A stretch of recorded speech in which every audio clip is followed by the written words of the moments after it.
understand better the profit margin concept when it comes to doing the right thing in life and trying to look at how can a company help other people to afford something that they really need, so they can afford it, so the company can help them that way, but at the same time can still make money, so the company can stay in business.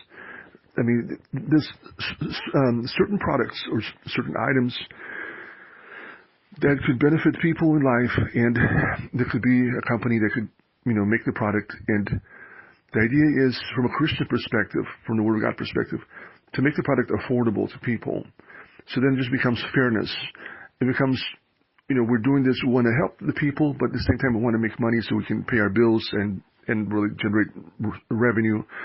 For having a business, I mean, of course, in all those things when it comes to a business, but not to an extreme degree where it's just too much of it, because the problem becomes, sometimes there's a product that the company might have and they want to sell it, and they're looking at the price margin. How much should we make it as a profit to us as a company? Let's say there's an item and the company, let's say they want to put $100 profit margin on the item.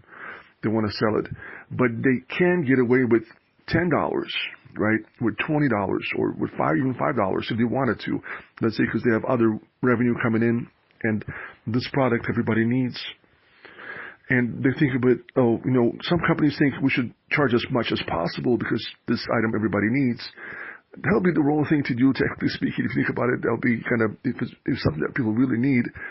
From a Christian perspective, you would want to make it affordable for the people and still make money at the same time. I mean, as a business, to stay in business, you have to make money to pay your bills, pay everybody their salaries, and come out making money as a business, definitely. But at the same time, from a Christian perspective, if you look at it, you want to look at it as, if this item is really beneficial to people, they really need it, why not make it very, very affordable? And some companies are doing it. Some companies are liking that idea of making something very affordable. And sometimes like the tiny houses can be very affordable. And a tiny house is an example sometimes, not an example, let's say a company can make $1,000 profit margin on each tiny house. So let's say they sell it for $8,000, $9,000, right? Or $7,000 or something. And out of that amount, $1,000 goes to them as a profit, besides just building everything, constructing everything. So it becomes their profit. So an example, a tiny house is something that a lot of people sometimes on a budget would like to have. If they have, of course, you have to have land. And of course, when it comes to tiny house, let's say, for example, this tiny house comes with solar also, right? You can power everything. So you have electricity. It already comes with the panels. So you set up for that, and of course, all you got to do is connect to the septic tank or to the sewer system that's in your land.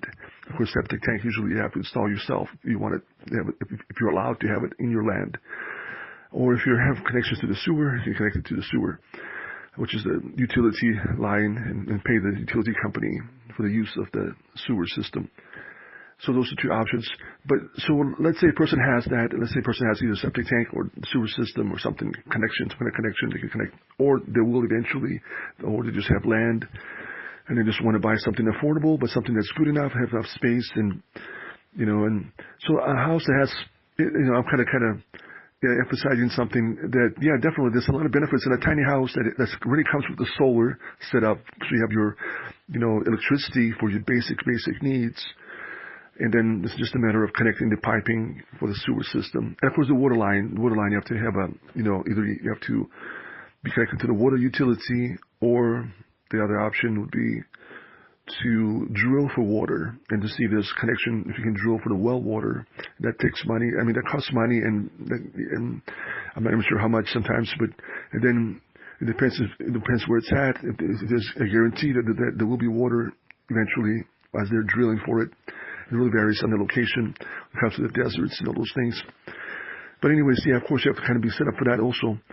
But just as an example, when it comes to a tiny house, for it to be affordable for a person, let's say people already have the land, they have the utilities, they just want to have something really, really affordable, so they don't have to spend money on the mortgage and just paying all the time. There's so many benefits with a tiny house, so many benefits, and something that I should just close it. Even now, if you think about it, because the space is so not as big, when it comes to staying warm, you don't have to spend as much money on utilities.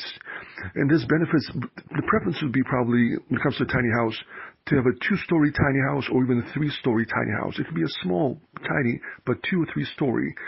That would be the ideal tiny house to have, because it shouldn't really cost as much money, if you think about it, to build a 2-story tiny house.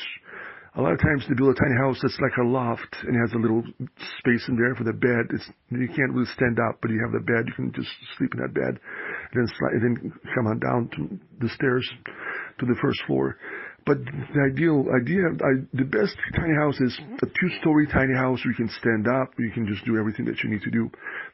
And even with a 2-story tiny house, the benefits, or even a 3-story, the benefits, the space is not a lot of space. So you don't have to waste money on your electricity. You don't have to waste money on staying warm or staying cool.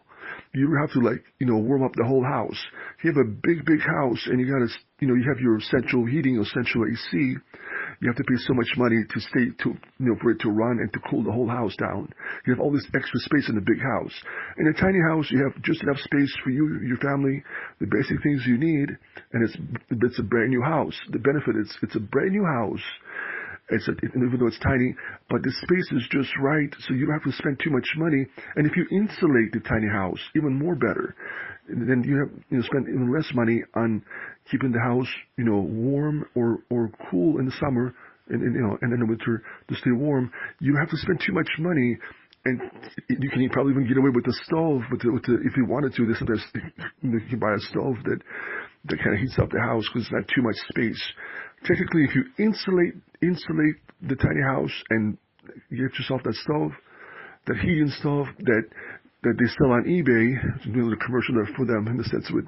But yeah, they sell on eBay. It's a wonderful idea for that stove because you can, it has a pipe. It comes with the pipe, and you can get the pipe towards the roof and for all the fumes to go outside. And of course, you can stay warm with that stove. You can, either put wood in there or you can use, as I was mentioning before with my little discovery of the toilet paper and the cooking oil together, and then carton and cooking oil. If you combine it together in the stove, it'll burn even longer and stronger. Or in a barbecue pit. Either way, it's one of those things. The barbecue pit is not closed off, so in the sense that the stove is perfect because it's designed to give warmth. And also on the top of the stove, you can actually cook. You can actually put a frying pan on the top of the stove and cook anything you want. So it's a beautiful thing to have for a tiny house, is the stove that you can heat with wood, with paper, with carton. And if you add cooking oil to anything, it burns longer and stronger. And it has a nice cooking smell. And technically speaking, if you burn paper and cooking oil, there's not much of fumes of anything. Not that much. It's not as bad as burning wood. So it's a lot of benefits with it. Of course, if you get that stove with the pipe, the pipe will get all the fumes out of your house, either through the roof or through the window. However a person chooses to design it, probably through the roof would be better. And they're really affordable, not that expensive. And on eBay, they really are. Like for $200, you can get one. $300, $200, $100, $150, stuff like that. It's not that affordable at all, but it is essential if you want to stay warm in a cabin, for cabins, for tiny houses. I'm hoping maybe they'll pay me something for doing this commercial for them. But when it comes to survival, it's a beautiful essential product to have. That because you can stay warm and cook at the same time. The way that we designed it is that you can just put any kind of cooking, frying pan or anything you can put on top of it, and cook your eggs, cook your pasta. The saucepan, you can put a saucepan, anything on it, and it'll cook for you. And it's free. You're not paying anything to cook. You're paying for the wood or for the paper, but sometimes you have a lot of paper or carton. For the toilet paper, if you're using toilet paper and cooking oil, that's not a way of just cooking and staying warm also. then you have to buy the toilet paper and the cooking oil, obviously. But when it comes to the utility itself, you don't have to pay anything, and you can keep that room warm throughout the winter, especially if you insulate the whole tiny house or the whole cabin. If you create another wall of thick insulation, then whatever the warmth you have inside will stay longer, and the cold breeze when it's going towards the house is not going to penetrate as much. So then you'll be able to stay warm and okay and save money on utilities. That's a beautiful combination. When it comes to cooking and staying warm, when it comes to the lights, you have the solar panels or you have the solar lights. You know, the solar lights, you can buy so many lights. You can buy, let's say, 10 lights, and each one of them, I said before, 7 or 8. It could be 7 or 8 or even 10 if you wanted to. Each light on eBay also, it comes with a remote. It comes with a built-in battery. So in a sense, and from daylight, just from daylight without the sun, they'll give you about 2 hours of a charge. So if you have 10 of them, 10 times 2 is 20. So you have 20 hours. So in a sense, for one room, you know, and they're not that big, you can just install all 10 of them and just use one for 2 hours. You know, and then once it runs out, use the second one for 2 hours. In the meantime, the rest of them are charging up because you're not using them. And eventually, the next few days, you're going to have a fully charged, because, you know, if each day from daylight, you would charge 2 hours of use. So let's say for 5 days, if you don't use 5 of them for 5 days, so that's 5 days you're charging by 2 hours. So eventually you'll be able to charge up the whole battery, and then when the whole battery is fully charged, you can use it probably for 8 hours. Each light can be used for 8 hours or for 10 hours or even longer a little bit. It really varies, but that's another. I'm just sharing ideas that can benefit people, help people, and I'll go back to the price margin. The price margin of a.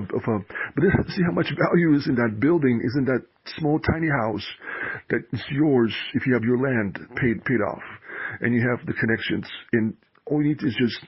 So if they're selling it for 8,000, 9,000, 10,000. It's, of course, once you buy it, no more rent. You're not paying any more rent. You have your own place.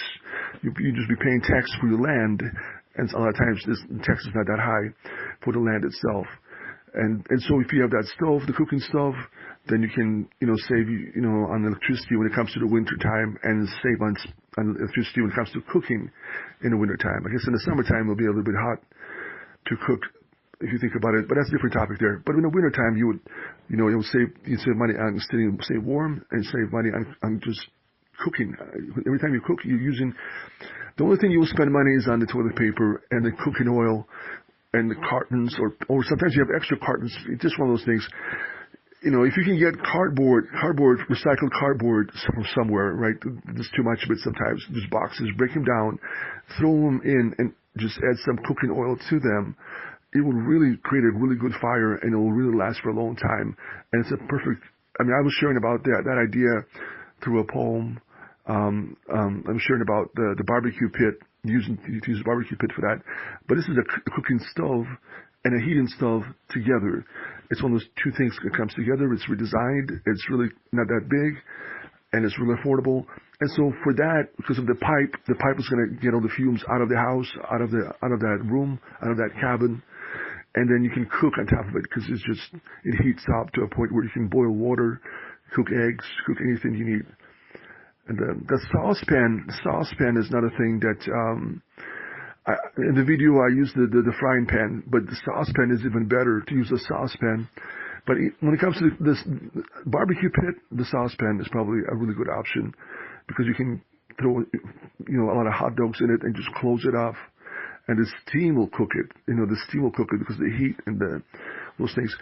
So the best way to cook on the barbecue pit is using the saucepan with the metal bottom that would not be affected by the fire if it comes close contact with the fire.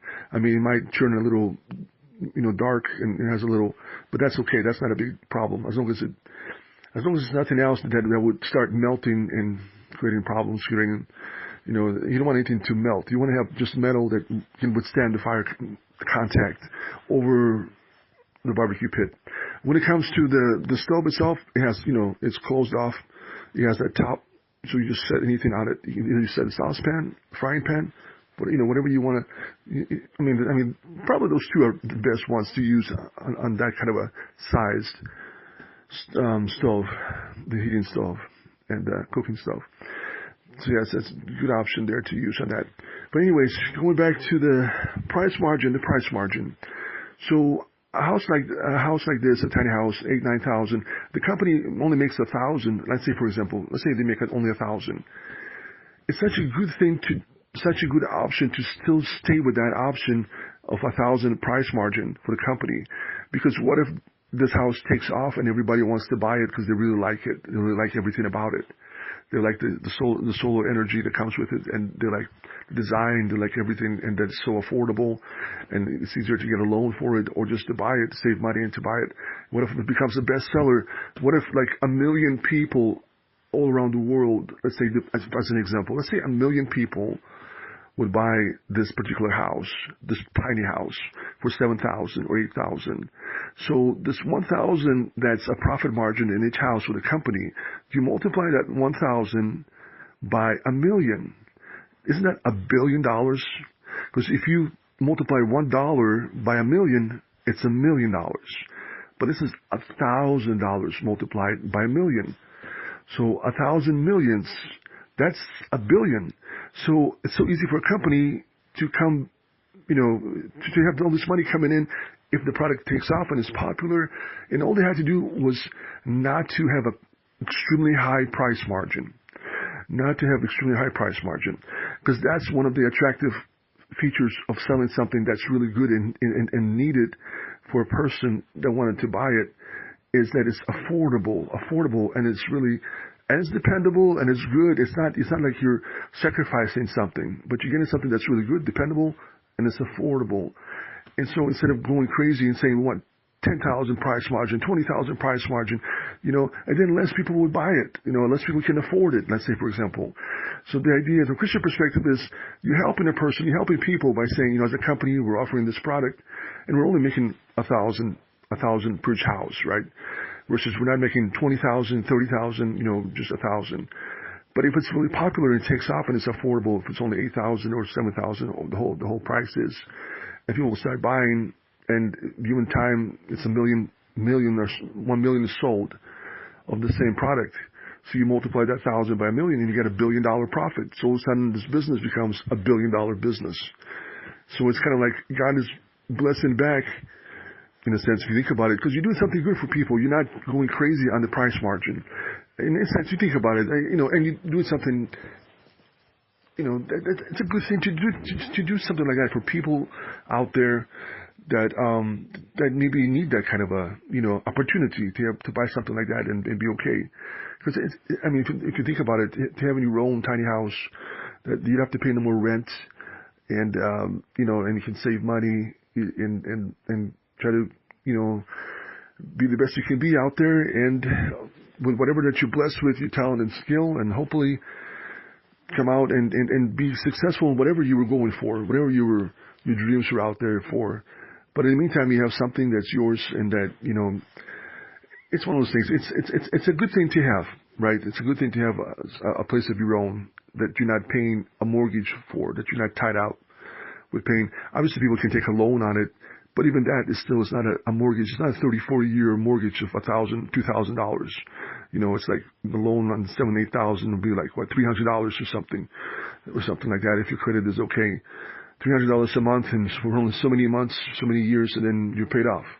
So even taking a loan on it, it's not that big of a problem versus a mortgage, a $2,000 mortgage on a big house, plus utilities, $300, $400. You have to pay for everything and all these expenses, and you're just one person, or you just you and your spouse, or maybe a child, or something like that. Sometimes you have this big massive house that you have to heat all the time, keep cool all the time, pay all these crazy utilities for it. But of course, it looks nice. You have a big house, and it looks real nice. But at the same time, it comes to expenses, and then you usually would buy a used house and not a brand new house. So there's so many benefits in a tiny house. When the price is affordable, it's a brand new house.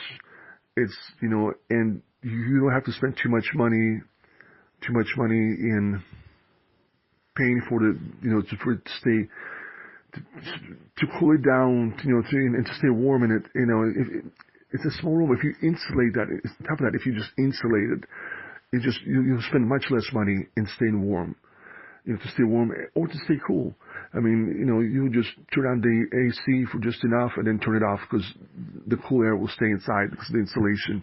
And it's not a massive house. It's not a big house. It's just enough space to have something that's your own, that's something that's brand new, and something that you don't have to spend too much money in maintaining,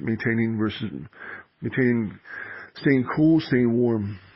Paying utilities. You don't have to spend too much money paying utilities. Paying crazy utilities, crazy amounts, high amounts. So there's a lot of benefits in that, a lot of benefits. And then you can, whatever money, and a person could be, could have a career where they're making $50,000 a year. And imagine just making $50,000 a year and just saving that money for something to invest into something else, right? And so there's a great opportunity. I mean, it could be somebody that's making just $30,000 or $20,000 or whatever the amount might be.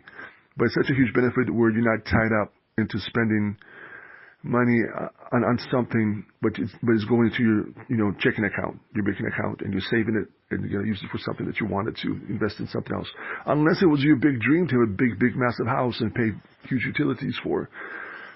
Maybe not pay huge utilities for, but just to have a massive house. And that's different, I guess. Everybody has their own dream, I think a lot of people sometimes, when they have other dreams, other things that they want to do in life, invest in, it's such a good opportunity. If their dream was something else, it's just to have something that's your own, a tiny house that's brand new, designed just the way they wanted it to be, and not to spend too much money on the utilities.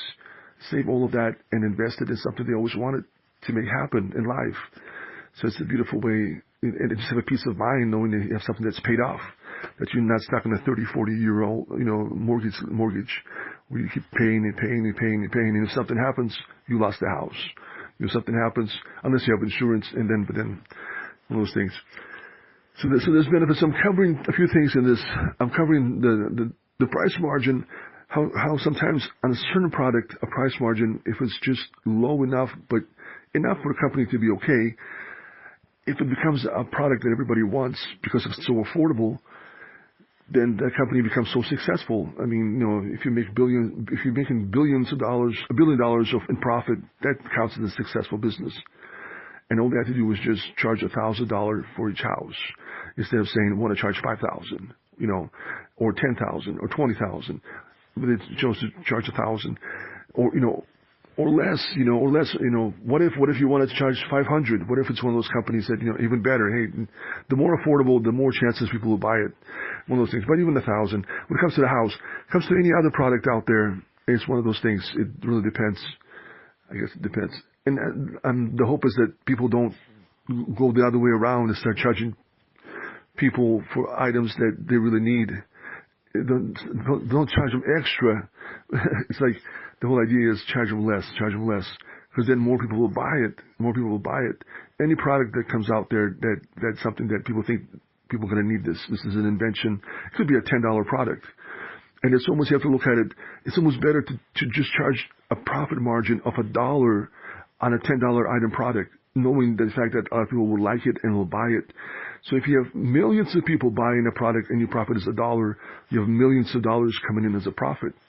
So it's one of those basic concepts. But if you want a $20 profit on it, not everybody will want to buy it. And if not everybody wants to buy it and it doesn't take off, then, you might not make as much money at all. Sometimes it's a benefit of charging just $1 on a $10 item, or even a $20 item, or I don't know. Well, it depends. I mean, but I'm going for the $10 item. If it's a $10 item and just $1 profit for the company or for the inventor, together with the investor and the company, you think that if everybody loves it because it's so affordable and it's good and it's affordable, whatever the product might be, whatever the invention it is, that some people just think that they just need that, But it's always the price that comes to play. Is it? It's good, but is it affordable, right? So the company makes it really affordable and just makes a little amount on it. But if everybody buys it, millions and millions of people buy it, it's just $1 profit that multiplies millions of dollars coming in revenue to the inventor and the investor. So it's always a good idea to choose that option Because in the long run, if everybody loves it, there'll be millions of dollars profits coming in. Glory be to God, hallelujah. Overall, it's just the business model is the Christian model is you want to design a product that really, when you have a product that is going to help a lot of people, and you want to make it affordable, and you don't want to just overcharge people on the product, but you want to be fair and you want to be reasonable, and when people do that, there's that chance that it will just take off and become popular, and then that reasonable price margin be multiplied by millions of people. It becomes a really a good profit for the business, and so it always helps to keep that in mind. When you reason when it comes to setting the price margin, sometimes it keeps that in mind. The cheaper it is, there's more chances of it being bought by millions of people around the world, and the more opportunity to make millions of dollars as a result of selling the product, whatever the product it might be. But it's pretty cool when it comes to the tiny house. If it's $1,000 profit on an $8,000 purchase, and 1 million people bought it, that's $1 billion revenue, just in $1,000 profit. And it's just a matter of producing that tiny house that everybody wants.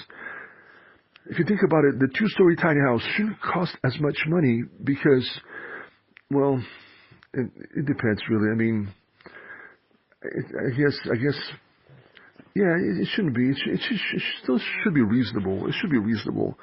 You would hope that they can come up with this 2-story house at an affordable price, that people just buy it really easily. It would be nice to have a 2-story and even a 3-story. It doesn't have to be big, but it's just the story. It's just having that height and just that visibility, right? Just having that, being able to just have this. It depends where the location of the place, but there's a lot of beautiful visibility sometimes. If it's a 2-story or a 3-story, you can see, whether it be the mountains, or you can see the forests, or the waves, or the ocean waves, the sea waves, or the lake, or whatever it might be. More chances of seeing something that has that nice feel, and it doesn't have to be really big. It can just be really, really not that big at all. But it's just a matter of you can stand up, you can have your bed there. It's almost like having a little tiny motel. It's like a tiny house is almost like a tiny motel room, but you multiply it by 3 times, 3 stories, right? So you can just go up there, have your room, have your view, but it's your house. It's not too expensive. It's paid off, and you don't have to spend too much money on utilities, especially if it's insulated. If it comes insulated, where the breeze is not gonna, where the weather from the outside is not gonna cool down the house at a fast pace, because it will be hard for it to get in because of all that insulation blocking it.